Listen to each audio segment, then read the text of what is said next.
Hello বন্ধুরা, এই যে দেখতে পাচ্ছ আলুর তরকারিটা, এটা আমার মা রান্না করেছে আজকে।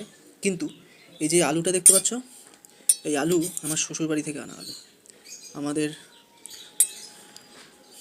আমাদের যে ক্ষেত, সেখানে আলু হয়েছে খেতে, তো সেখান থেকে আলু তুলে এনে আমাদের বাড়ি নিয়ে এসেছিলাম শ্বশুরবাড়ি থেকে।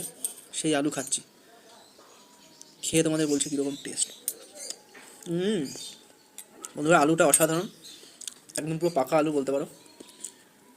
আর টাটকা আলু একদম, কালকেই তুলে এনেছিল, সেটাই দিয়েছে, যেটা আজকে মা রান্না করেছে। আর রান্নাটা অসাধারণ হয়েছে। আলুটা দেখতে পাচ্ছ কি সুন্দর, একদম গলে গেছে, একদম গলে গেছে, অসাধারণ, পুরো একদম চন্দ্রমুখী আলু। এই যে দেখতেই পাচ্ছ, দেখালে বুঝতে পারবে, চাপ দিলেই গলে যাচ্ছে।